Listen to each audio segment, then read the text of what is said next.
esos días miraba un video. Un delincuente entra a una barbería y en la barbería está un hombre y está su niño sentado. Y el delincuente, que está encubierto, le quita algo al niño, entra con una pistola. El niño se asusta, aproximadamente 6, 7 años, y el niño se asusta, salta y va corriendo donde su papá, y la imagen recoge el audio de la escena. Y lo que se escuchó fue al niño gritar desesperadamente una pregunta a su papá, que le decía: ¿por qué, papá? ¿Por qué? Esas palabras de ese niño de alguna manera evocan una pregunta existencial que de alguna u otra manera todos los seres humanos nos hacemos en algún punto de nuestra vida. Sea budista, sea agnóstico, sea ateo, sea cristiano, sea de cualquier tipo de creencia, todo ser humano se pregunta esta misma pregunta: ¿por qué? ¿Por qué? Y la pregunta básicamente es: ¿por qué sufrimos? ¿Por qué me sucede esto? El cristianismo tiene respuestas para eso. La palabra de Dios nos enseña por qué es que nosotros sufrimos.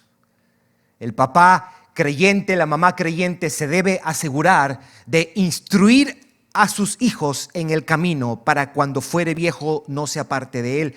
Y parte de esa instrucción es enseñar a los hijos que en este mundo vamos a sufrir.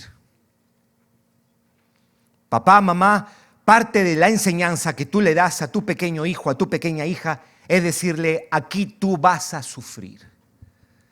Tu corazón va a ser partido, tu alma va a ser triturada. Este mundo es un mundo de dolor y de sufrimiento.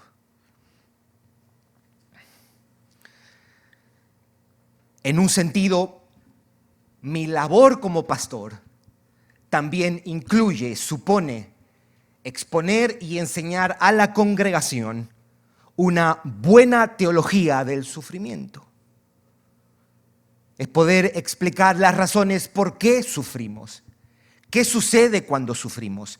¿Cuál es la esperanza que tenemos cuando sufrimos? ¿Y qué está haciendo Dios cuando sufrimos?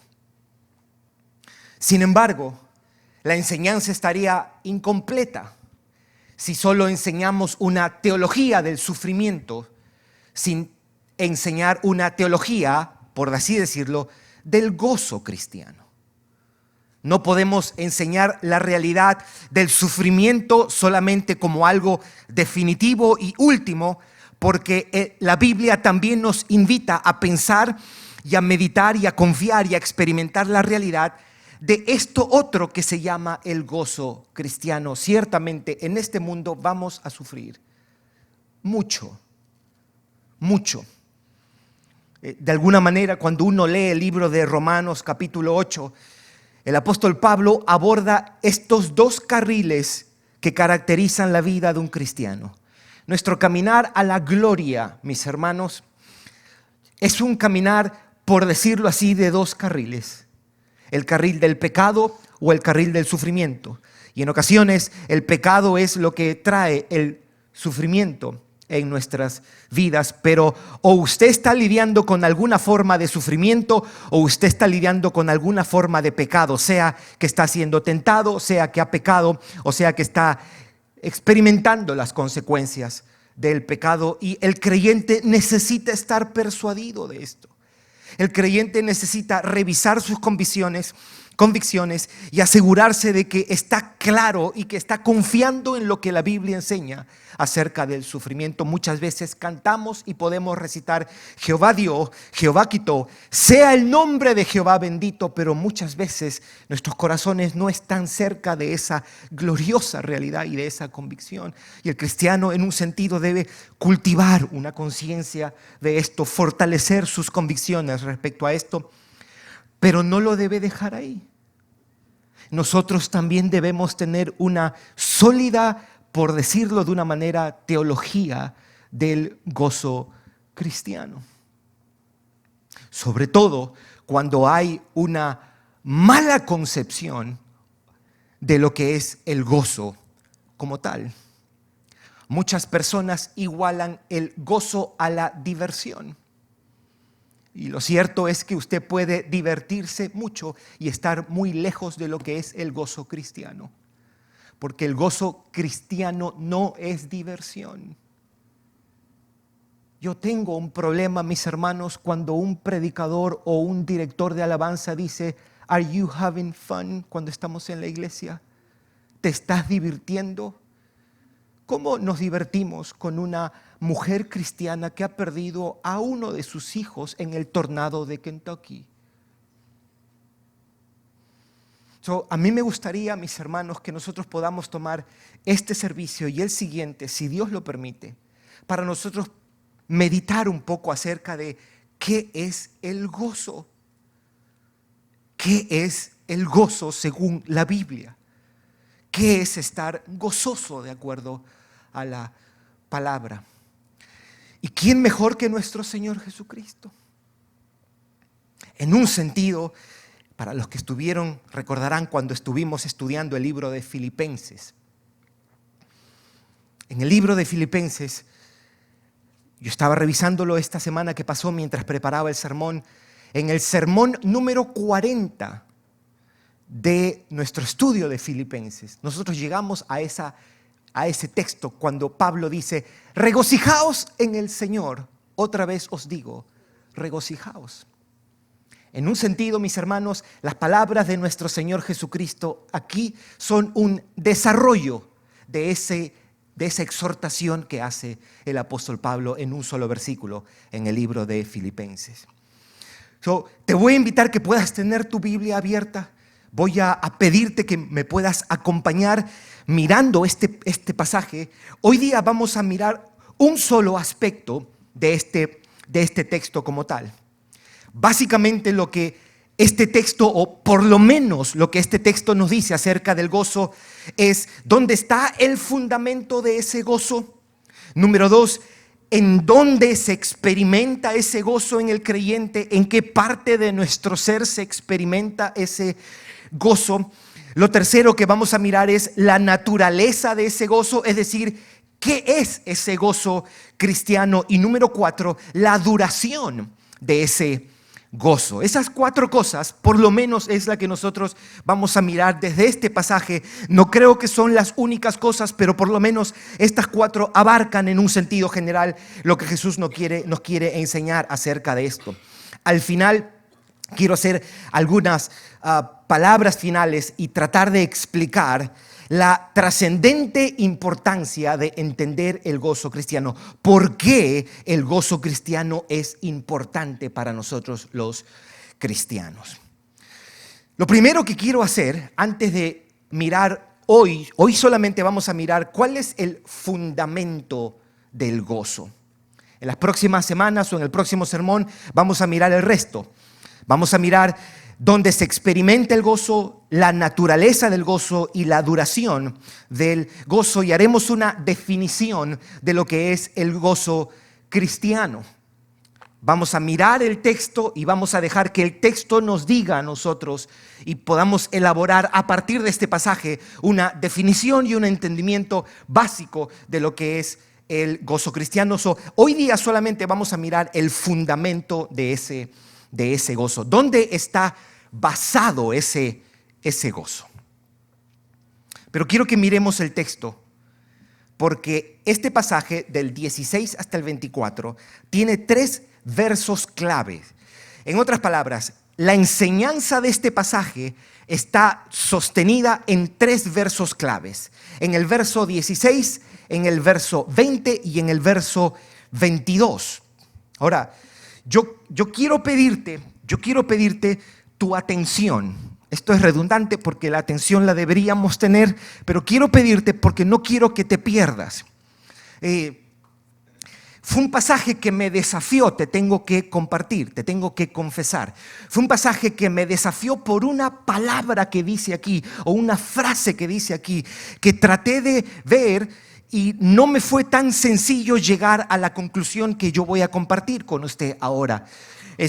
yo se lo voy a mostrar y usted de alguna manera, si cree que eso es lo que enseña la Biblia, usted dice amén a eso, o usted dice no, me parece que es esta otra interpretación.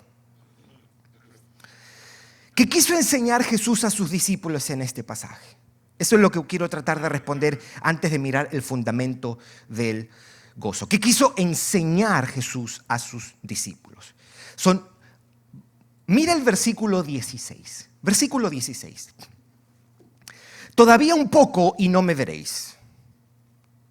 Y de nuevo un poco y me veréis, porque yo voy al Padre.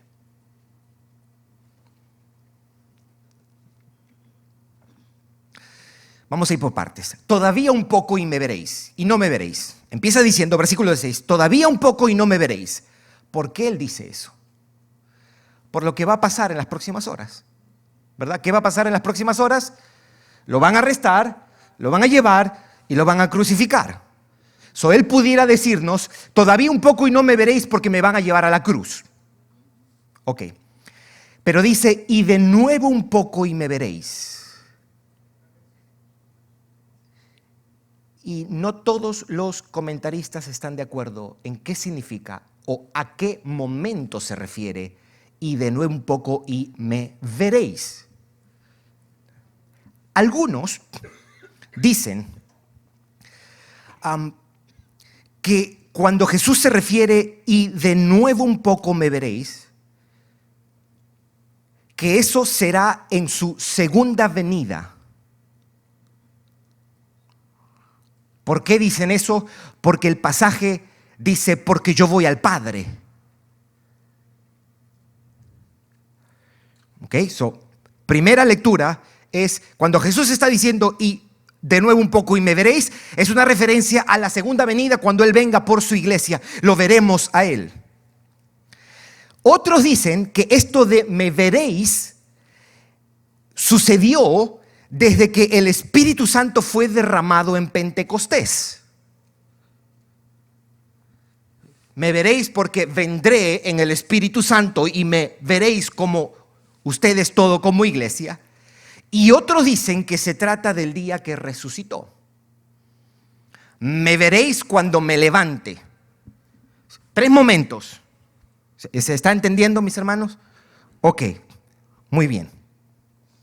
Mi respuesta es, no tenemos que estar peleándonos. Incluye los 3. Ahora, si usted dice, pero eso es fácil, ¿no? Incluye los 3. No. Es un ejercicio de interpretación que estoy haciendo para decir que incluye los 3. Porque el mismo pasaje, o más bien el mismo Juan, nos habla de ver en las 3 formas. ¿Qué es lo que estoy tratando de explicar o entender? Cuando Jesús dice, de nuevo un poco me veréis, ¿a qué cosa se refiere cuando me veréis? ¿Cuándo te van a ver? ¿Quién te va a ver? ¿En qué momento te vamos a ver? Y mi respuesta es, eso es una referencia a su segunda venida, a la venida del Espíritu Santo y al día que ellos lo vieron después que resucitó. Y lo digo eso porque voy a citar 3 pasajes con esto y me gustaría que me acompañes para que tú puedas ver y convencerte si es esto lo que está diciendo. Primero, quiere decir que el día que Él vuelva finalmente lo veremos. Juan 14:3, dale la vuelta a la página y miren Juan 14:3. Esto lo hemos leído y lo hemos estudiado porque este capítulo forma parte del discurso del aposento alto. Versículo 3, y si me fuere y os preparare lugar, vendré otra vez y os tomaré a mí mismo para que donde yo estoy vosotros también estéis. Hay un sentido donde este ver a Cristo es cuando Él venga para estar con gloria con Él. Ahora bien, también incluye el hecho de que vamos a verlo cuando el Espíritu Santo venga por la iglesia. ¿Por qué digo esto? Lea Juan 14, 16 al 18. Está hablando del Espíritu Santo en el mismo capítulo 14, versículo 16 al 18. Y yo rogaré al Padre y os dará otro consolador para que esté con vosotros para siempre.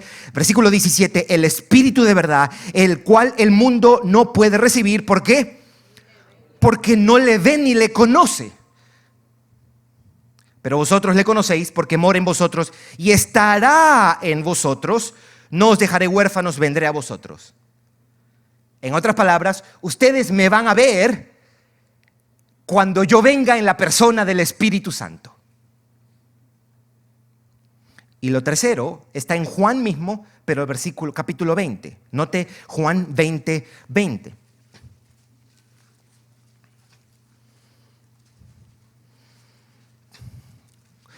¿A qué se refiere Jesús cuando él dice, y me veréis? Versículo 20. Y cuando, esto ya Jesús resucitado, cuando les hubo dicho esto, les mostró las manos y el costado, y los discípulos, ¿qué dice ahí? Se regocijaron viendo al Señor. Podemos decir que cuando Jesús dice, me veréis, incluye los tres momentos, empezando en el momento de la resurrección. ¿Cómo nosotros pudiéramos leer estos versículos 16 en adelante? Lea conmigo el versículo 20. Lea conmigo el versículo 20. Quiero que tomemos estos dos versículos y lo hagamos una sola cosa. Versículo 20. De cierto os digo que vosotros lloraréis y lamentaréis. ¿A qué se corresponde eso del versículo 16? Se corresponde al hecho de que no me van a ver. Sigue diciendo, y el mundo se alegrará, pero aunque vosotros estéis tristes, vuestra tristeza se convertirá en gozo.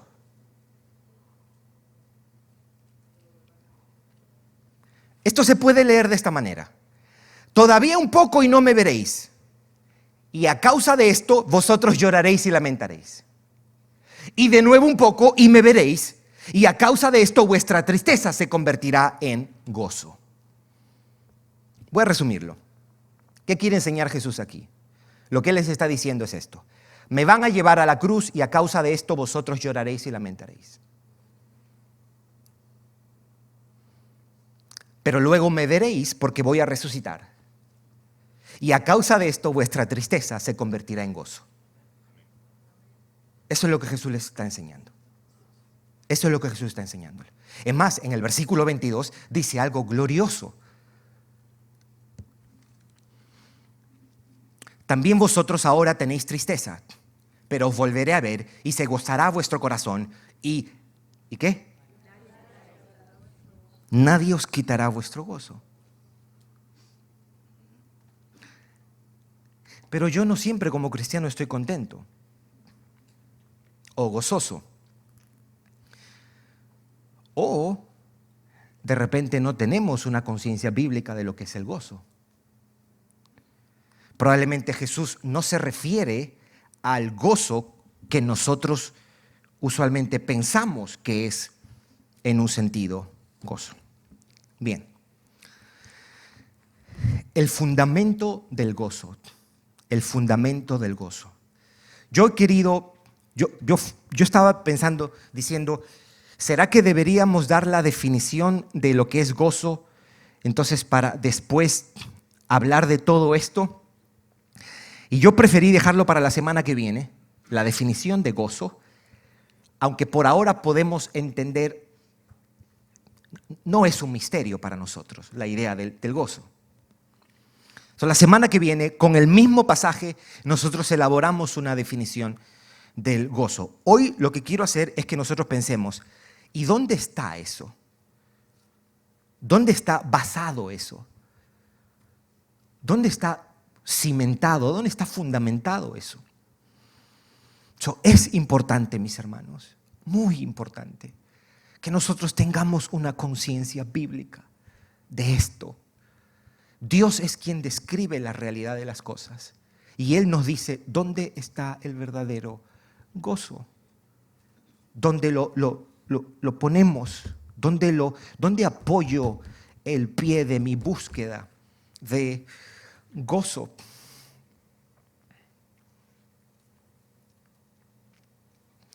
Hay una manera de explicar que creo que es bíblica, muy bíblica. John Piper dice que en el universo hay dos búsquedas o dos pasiones. Y él tomaba esto de algo que escribía Jonathan Edwards en los 1700. Porque Jonathan Edwards, en su libro The End for Which God Created the World, el fin por el cual Dios creó el mundo, él elaboró esto y puso esto. Y John Piper lo explicaba de esta manera. Y él decía que en la existencia humana hay dos pasiones. Está la pasión de Dios por su gloria. Dios está buscando su gloria. Y la otra pasión es la búsqueda de nosotros los hombres por ser felices. Todos los seres humanos estamos buscando ser felices, ¿verdad? No hay ser humano que no esté buscando su felicidad. Y ese anhelo por felicidad es lo que dirige nuestras vidas. Es lo que dicta nuestras vidas y lo que le da en un sentido rumbo y dirección a nuestras vidas. Y Piper decía que esas dos realidades, esas dos pasiones, solamente se encuentran de manera armoniosa, justa, duradera, verdadera, trascendente, cuando el hombre vive para Dios. O cuando el hombre encuentra su mayor gozo en Dios, Dios recibe gloria.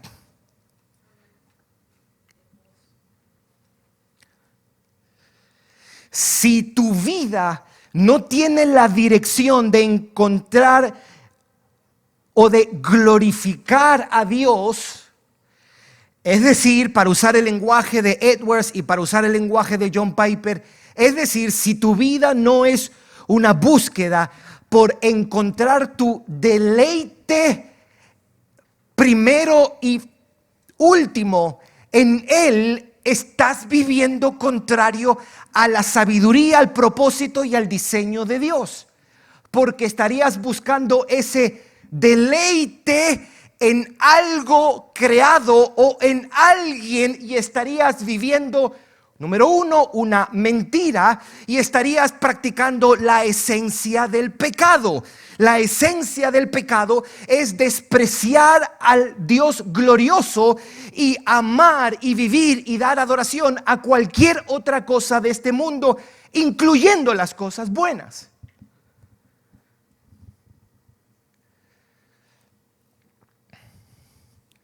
Al fin y al cabo, pecamos porque de alguna manera el pecado produce alguna forma de satisfacción. Si no, no pecáramos. Es por eso que una señal peligrosa de apartarse del Señor es la falta de gozo en Cristo. Porque la falta de gozo en Cristo te va a llevar a buscar gozo en otra parte. Por eso es importante el gozo. Y no el gozo de jiji, jaja. O el gozo de qué chévere, me aumentaron en el trabajo y ahora soy manager. No, estoy hablando del gozo que puede estar en la cama de un hospital, o en el funeral, o en la prisión. Porque si el gozo no puede acompañarme ahí, no es gozo en el sentido más trascendental y fundamental de la palabra. ¿Por qué un hombre casado se va con otra mujer? Porque el gozo que está supuesto a derivar de Cristo primeramente, no de su esposa, ya no lo tiene y está buscando ese gozo en el pecado, en una mujer.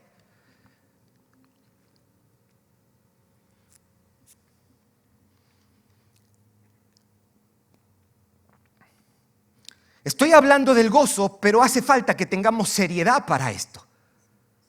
Yo no envisiono una serie de sermones acerca del gozo, primeramente celebrando, porque puede ser muy superficial. Porque Jesús está diciendo aquí, y nadie os va a quitar vuestro gozo. ¿De qué estás hablando, Jesús, entonces? Porque vaya que, ¿cuántas veces se me ha ido el gozo? ¿Podemos decir amén a eso aquí? Amén. Sí. Entonces, ¿será que mi descripción de gozo o mi entendimiento de gozo dista un poquito de la idea que Jesús nos quiere enseñar? Y yo creo que sí, mis hermanos. Yo creo que sí. ¿Dónde está el gozo según Jesucristo? Versículos 20 y versículo 22 nos da en un sentido la respuesta. Versículo 20. Usted debe recordar que los discípulos están, esto es una mezcla, están con angustia, por eso en el capítulo 14 les dice, no se turbe vuestro corazón, o no tengan miedo. Y una mezcla de miedo y una mezcla de tristeza. Así están los discípulos. Y ahora Jesús les va a hablar. Quiero hacer un paréntesis. Muchas veces la tristeza es una clase de emoción y le he dado poquito reflexión a esto, pero quiero ver si usted entiende esto. ¿Por qué Jesús es tan enfático acerca de tristeza? Porque si usted se pone a pensar, el temor es una emoción muy fuerte, pero la tristeza es una emoción más duradera. Le voy a explicar por qué. Si usted tiene un familiar, por ejemplo, que ha cometido un crimen o una negligencia y está a punto de dictarle la sentencia, ¿cuál es la emoción más predominante que usted va a tener? Miedo, temor, porque usted no quiere que él o ella vaya a la cárcel. Pero se da el veredicto y la persona va a ir a la cárcel. ¿Cuál es la emoción que va a estar? Ya no va a ser miedo, va a ser tristeza y dolor. ¿Se entiende? O cuando un ser querido está enfermo, muy enfermo, hay angustia. ¿Por qué? Porque yo no quiero que ese ser querido muera. Pero cuando ese ser querido se va, ya no es miedo lo que tenemos, en un sentido es tristeza lo que tenemos. Aunque C.S. Lewis decía que el sentimiento de la tristeza es tan profundo que hay veces parece miedo. Y eso es cierto también. Cuando su esposa fallece al mes, él escribe un libro que se llama Una pena en observación. Y él describía, esta tristeza parece miedo. Y qué bueno que Jesús de Nazaret tiene algo que decir a nosotros. Porque algo necesitamos venir a este libro y que nos diga, porque el dolor es real, mis hermanos. El Señor no curó nuestro cáncer con un curita. No. Él nos dio argumentos sólidos. Y en este versículo 20 y versículo 22, note lo que Él dice. Versículo 20. De cierto os digo que vosotros lloraréis y lamentaréis. Y el mundo se alegrará. En un sentido, eso sucedió cuando Jesús fue crucificado. Y ellos se entristecieron y lloraron y lamentaron. Pero que vosotros estéis tristes, vuestra tristeza se convertirá en gozo.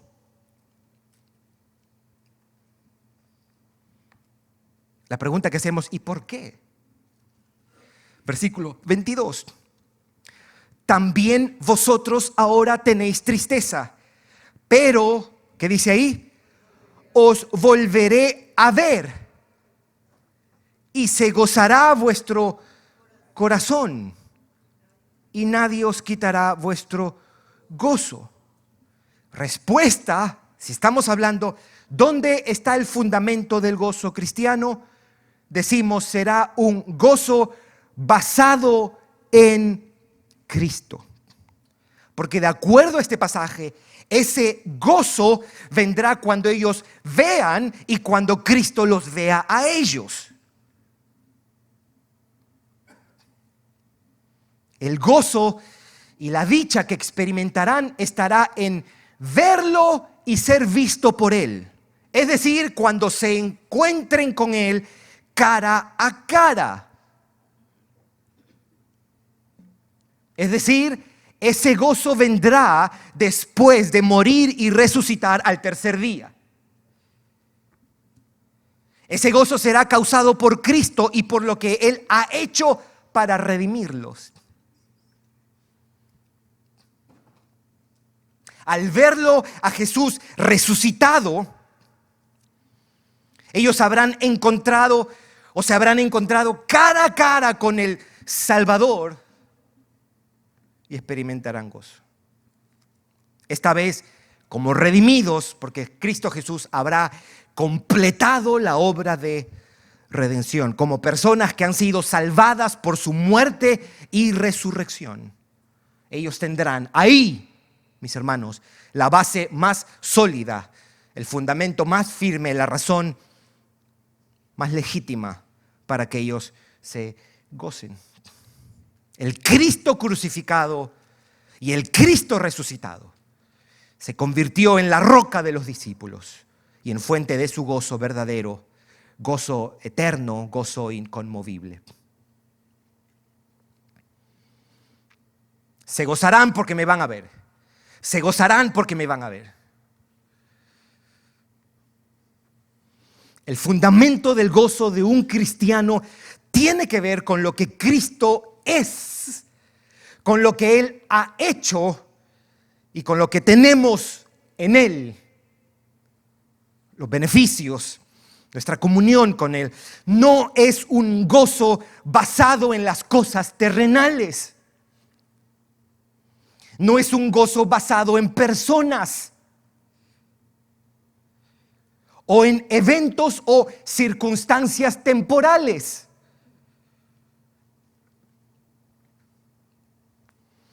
No es un gozo por la salud.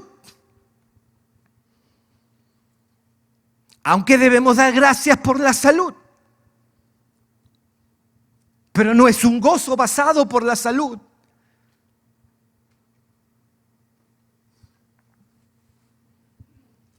Ni por la provisión. Aunque podemos dar gracias y nos podemos gozar por la provisión de Dios. No es un gozo que viene por la abundancia. No es un gozo que depende de las circunstancias familiares.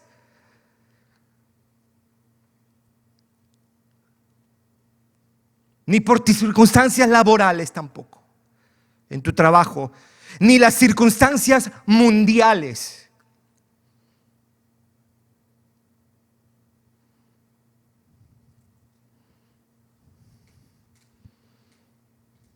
El cristiano no dice estoy gozoso siempre y cuando Rusia no ataque a Ucrania. No, el cristiano no dice eso. El cristiano tampoco dice estoy gozoso mientras no tengamos otro COVID-19.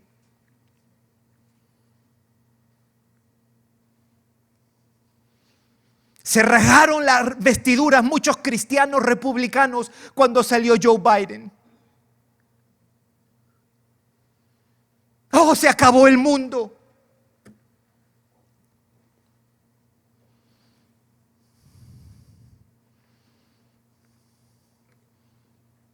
Aquí puede salir presidente el sobrino de Nerón, mis hermanos.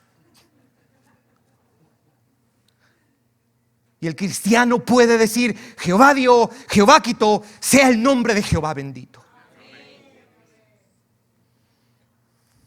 El padrino de Hitler puede ser nuestro próximo presidente. Y el cristiano puede decir, Cristo es mi gozo.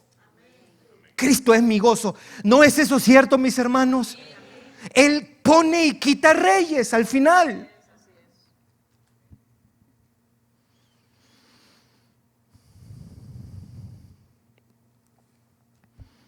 No es un gozo basado en los privilegios de la sociedad occidental, que son muchos, mis hermanos. Son muchos. Agua no lo tienen todos.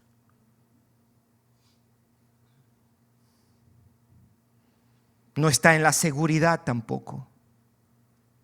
No está en la seguridad. No está en la comodidad. Porque tú puedes estar en las condiciones más incómodas y en los lugares más peligrosos. Y aún ahí el gozo de Cristo te alcanza y te puede sostener. No está basada en la libertad. En la libertad. Debemos fomentar la libertad, debemos dar gracias a Dios por la libertad, pero debo recordarle que la libertad no está prometida en este mundo caído. Dios no nos ha prometido, te prometo que siempre estarás en un lugar libre. Usted sabe que eso hoy no es cierto en muchos países, a 90 millas de acá, eso ni siquiera es cierto, mis hermanos. El gozo de un cristiano no debe estar puesto en su libertad.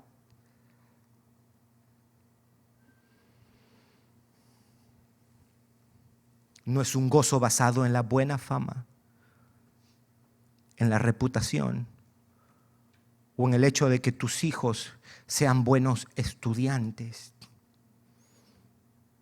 o en que tus hijos hayan salido rectitos y que amen al Señor.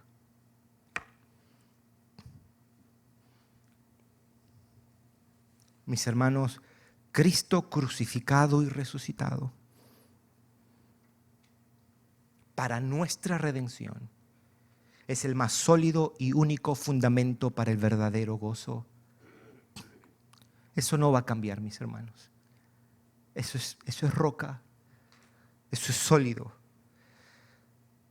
Cristo, quien es para nosotros Señor. Él es Señor. Él está dirigiendo todo. Él gobierna todo. Eso mismo que nos frustra, que nos incomoda, eso mismo está siendo gobernado por el Señor Jesucristo, que es para nosotros redentor. Cristo es para nosotros pastor. Cristo es tu pastor. Él te va a proteger, te va a guiar, te va a proveer.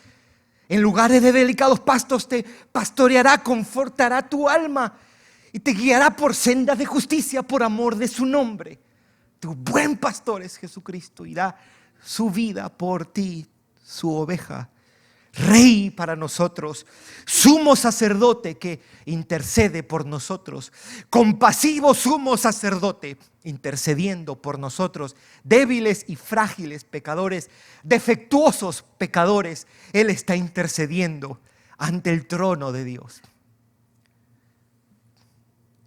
Amigo fiel es Jesucristo, nuestra justicia es Jesucristo. Si tú eres de Cristo, Cristo es tu justicia. En el peor de tus días y en la peor de tus versiones, si tú eres un hijo de Dios, Dios te mira revestido de la justicia de Cristo y dice: ahí hay un justo. No es por nuestros méritos que tan buen cristiano yo sea y cuántas oraciones yo haga. Eso es lo increíble de esto, que Dios dice que eres justo por lo que Cristo ha hecho.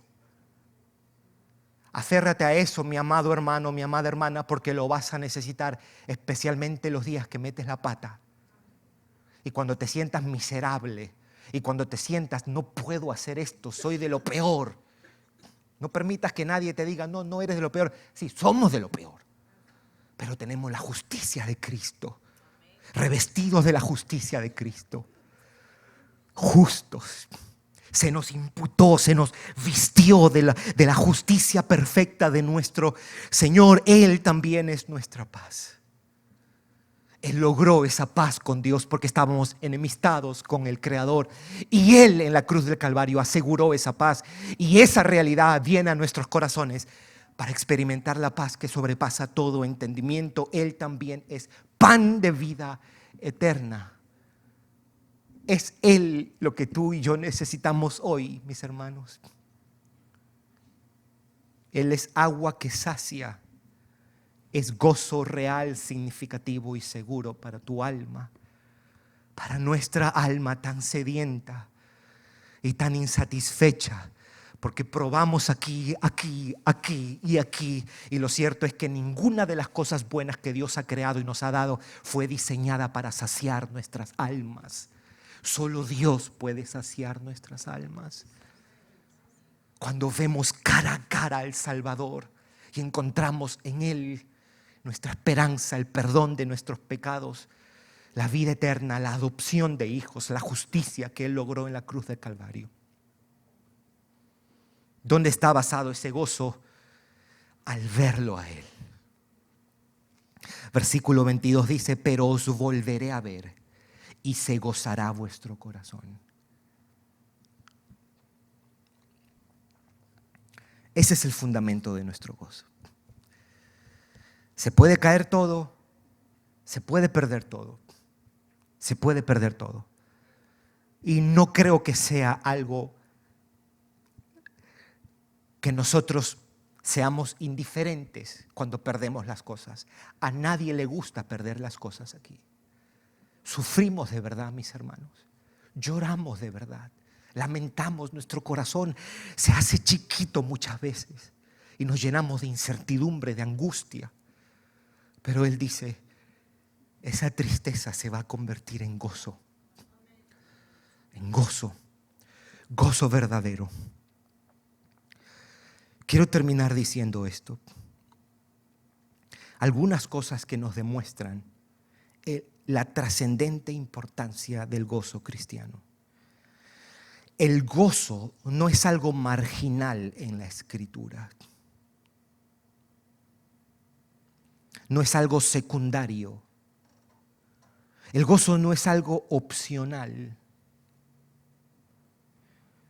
Y digo esto por 3 razones. La primera es porque en un sentido las palabras de Jesús tienen como meta nuestro gozo. Escuche lo que Él mismo dice en este discurso, Juan 15:11. Estas cosas os he hablado para que mi gozo esté en vosotros y vuestro gozo sea cumplido. Lo que Él quiere decir es que la Escritura fue registrada y conservada y preservada, sus palabras, para nuestro gozo. Número 2, ¿por qué decimos que el gozo no es marginal, sino es importantísimo para el creyente? Porque la salvación en la Biblia está enmarcada en el concepto del gozo. O para decirlo mejor, en el Nuevo Testamento, la salvación está expresada en términos de gozo, alegría y felicidad. 2 pasajes. Uno de ellos lo leyó Gustavo mientras cantábamos. Los ángeles llegan donde los pastores y le dicen, el ángel les dijo, no temáis, porque he aquí os doy nuevas de gran gozo, que será para todo el pueblo. ¿De qué estaba hablando? Estaba hablando de que el Mesías prometido estaba a punto o había nacido y con él venía la salvación prometida al pueblo de Dios. Gozo, gozo. Es más, hay otro pasaje, usted recordará cuando Jesús está en su primer sermón, Jesús se para en la sinagoga y él abre la Biblia, y eso está registrado en Lucas 4, y él toma un pasaje de Isaías. En Isaías 60, él abre el pergamino y él dice esto, 60 o 61. 61. Escuche lo que Jesús toma de Isaías. El Espíritu del Señor está sobre mí. ¿Se acuerda? Por cuanto me ha ungido Jehová, me ha enviado a predicar buenas nuevas a los abatidos y vendar los quebrantados de corazón, a publicar libertad a los cautivos y a los presos, apertura de la cárcel, a proclamar el año de la buena voluntad de Jehová y el día de venganza del Dios nuestro, a consolar a todos los enlutados. Y note lo que dice el versículo 3, a ordenar que a los afligidos de Sión se les dé gloria en lugar de ceniza. Ceniza era una manera de expresar cuando se ponía luto o dolor.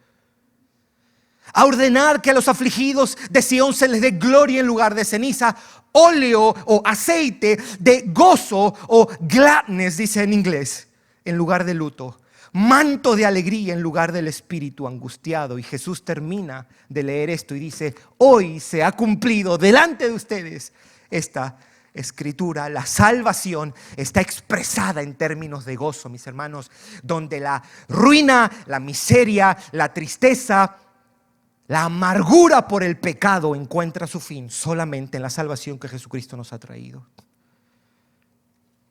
Y por último, lo tercero, ¿por qué digo que el gozo es importante en la Biblia y no es algo marginal, secundario, opcional? Número 3, porque incluso el trabajo de un pastor, Pablo lo describe como un trabajo para el gozo del creyente. Escuche estos dos versículos. Segunda de Corintios 1:24. Escuche lo que Pablo dice. No nos enseñoreamos de vuestra fe, sino que colaboramos para vuestro gozo. Escuche lo que Pablo está diciendo. Pablo está diciendo, yo colaboro para vuestro gozo. Y note lo que dice en Filipenses 1:25. Filipenses 1:25.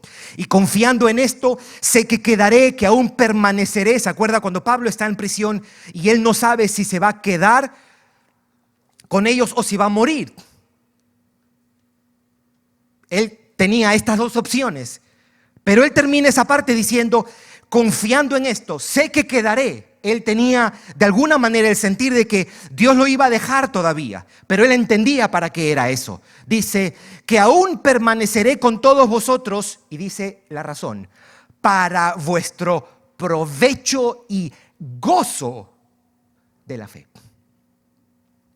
Pablo está describiendo su trabajo y su ministerio pastoral como una labor que tiene como meta que los creyentes entiendan, conozcan, confíen y experimenten en el gozo cristiano.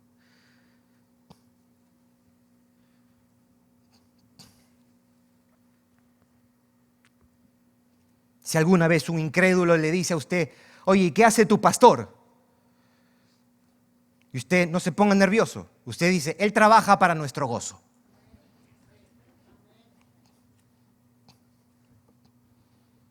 Especialmente para los que dicen, no, que los pastores son unos ladrones. Él trabaja para nuestro gozo. ¿Y qué significa eso? Ven el domingo y te enseño, le dice usted. Y ya usted tiene un invitado ahí. Mi tarea, en un sentido, usted juzgará y al final Dios me juzgará si hago bien o no el trabajo. Mi función es presentarte a Cristo de tal manera que tú digas, yo quiero a Cristo. Porque cuando estés en eso, tú vas a experimentar gozo cristiano. Aún en medio de la derrota, de la muerte, de la pérdida. De eso se trata esto, mis hermanos. De eso se trata esto. Por eso es que ese día nosotros invitamos a Eric y a Cindy a orar juntos aquí. Porque los cristianos debemos llorar con el que llora y gozarnos con el que se goza. Nosotros no debemos tener una actitud pragmática y triunfalista donde lo único que compartimos son las victorias. No, hay que compartir también cuando nos ha ido mal, mis hermanos. Y aún en esos días terribles y de luto, el cristiano puede experimentar el gozo de Cristo. Hay veces el gozo no va a tener cara de risa, pero va a estar aquí, una realidad aquí. Por medio de esto entonces queda demostrado que el gozo no es un juego, mis hermanos, no es opcional, no es secundario. El gozo es cardinal para la vida cristiana, para la Escritura, para Dios. Primero, porque expresa la salvación. El gozo es una manera, es un concepto para expresar la salvación y la experiencia de haber sido salvado. Segundo, porque la Escritura se escribe para ese efecto, para que nuestro gozo sea completo. Y tercero, porque Pablo describe el ministerio pastoral como una búsqueda de gozo de los creyentes. Piensa por un momento en las implicaciones de eso. Cristo murió y resucitó para que tú seas salvo y tengas gozo.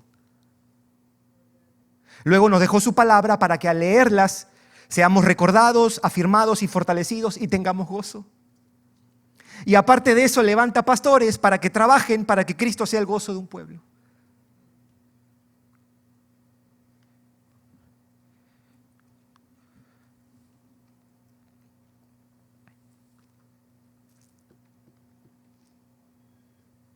El Cristo crucificado y resucitado, quien nos salvó y a quien conocemos, es la fuente del verdadero, inconmovible y eterno gozo, mis hermanos.